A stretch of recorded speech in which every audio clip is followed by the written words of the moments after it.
Oh,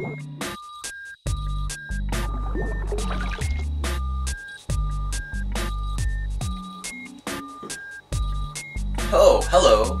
My name is Johnny, and I'm the creator of the Spilt Ink. Today I'm making a video because I receive emails from all over the world all the time, and generally they ask the same questions, and I'm going to answer them all in a video. Why not? Well, the first question that people ask me is drugs. Johnny, do you do drugs? And the answer is no, I do not do drugs. I do drink a lot of coffee though, I mean a lot of coffee. The second question I get asked is, how do you get ideas? Well, I get ideas a lot of the time from dreams, from movies, from books. I have a lot of downtime at my job, so I spend a lot of time daydreaming there.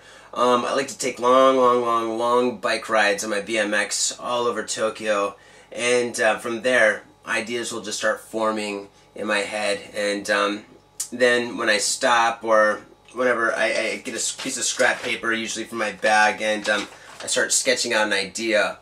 And I've got thousands of these scrap papers, and the paper's just random pieces of paper that I find or take from someplace, and just write down little sketches. Sometimes they become one of my images from the Spilt Ink. Sometimes they don't. I don't know. It depends. All right, cool. Next question. What do you use? Okay. When I make the images for the Spilt Ink, I use a couple of utensils. The first thing I use is just your average sketchbook. I prefer very hard white paper. Actually, the harder the better. This is generic, and cheap is good. I like cheap. And yeah, anything works for me. But I really love this paper. The texture's really nice. The second thing that I use is the Japanese Fude pen. The Japanese Fude pen is used in Japan to write kanji, or the Japanese characters. And if you notice, this one here has a very sharp tip, which is great for detail. I love doing detail and just really getting in there and making little things. It's also really good for outlining. When I first make an image, the first thing I do is I make an outline. And as you see right here, this image here is unfinished, but I have the outline work right here, and also the main character right here. He's still an outline. He hasn't been filled in yet.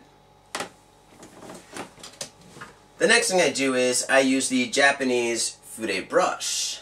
Now the Japanese Fude brush is awesome. This thing, even if you don't draw or do any kind of art, you should at least have one of these. I think everybody should have one of these. And a gold watch. Now, what makes this thing so awesome is it is basically a paintbrush. And the cool thing is, it comes with a cartridge. This is an ink cartridge, and to make it work, you squeeze it. And when you squeeze it, the ink shoots all the way to the tip of the brush. So you don't need a palette, and you gotta like, you don't have to do that anymore. So with this, you just squeeze and use, squeeze and use, squeeze and use. It is so convenient. Also, another thing what I like to do is, I like to cut or trim the tip of the brush and make it really sharp. Sometimes I do a lot of the outline work just with this. Sometimes for like half these images, I don't even use the pen, I just use the brush. And I'll do all the outline work. And then I'll go back when the ink dries, and then I'll do the fill-in. As you can see, this one here, these bricks have all been filled in. Well, most of them. I'm still touching them up. But yeah, that's what makes this so awesome. Also, the ink from the Japanese Fude brush it's so dark. I mean, it's black as sin. It's just really impressive. And another cool thing is, you can buy cartridges, refillable cartridges, or yeah, refillable cartridges. Yeah, that's right.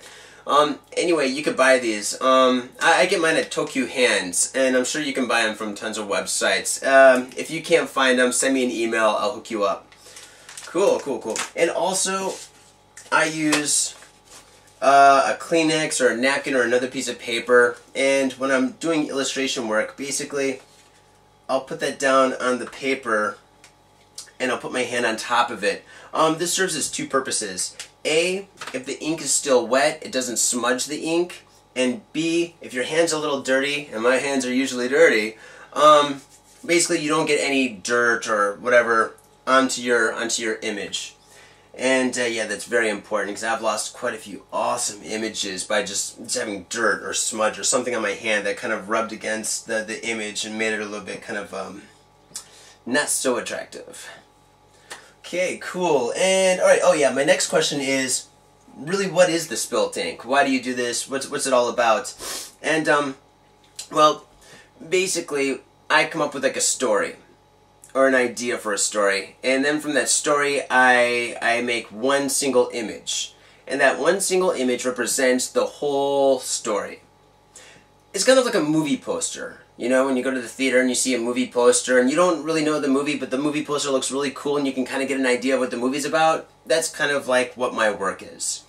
But the thing is, I usually don't, or I actually never tell anybody what the stories are, because I make these images for you, for people who are interested in making ideas and stories and creating and just being creative. I make the image and then I give it to you, and basically you look at it and you develop your own story. I mean, when you watch a movie, the story's already told. You're just enjoying a story. When you read a book, it's the same thing. When you read a magazine article, it's the same thing. The story's there, you read it, I'm enlightened. But with my work basically helps you develop creativity, because you look at the image and it's your job to develop your own story. And you can have any beginning, any ending, any middle, any amount of like extra characters, anything at all, and you can write it down or you can just enjoy it as you're looking at the image. In many cases, I give like an image to like 5 different people, and out of all the 5 different people, every person will have a different idea of what the story is for the image. And for me, that's awesome. That's fascinating. It's just amazing to hear people say like, oh, this is about this, and there's a pirate captain, and they have ninja slaves or something, and I'm just like, oh my god, that's crazy, but that's cool. I like it. So these images are, they're also to help you create and be creative. And they're great for writing stories, and they're great for creative crutches. People have writer's block, or if you're writing a song, you can use the image and look at it and be like, oh my god, I totally came up with this awesome song because of your work or something. And that's pretty cool, and that's basically why I make these images. Keep the questions coming. Go to my website, thespiltink.com, check out all my work. I got tons of work there and stuff. And if you have any questions, feel free to send me an email from the website. Alright, cool. Thanks a lot. Peace.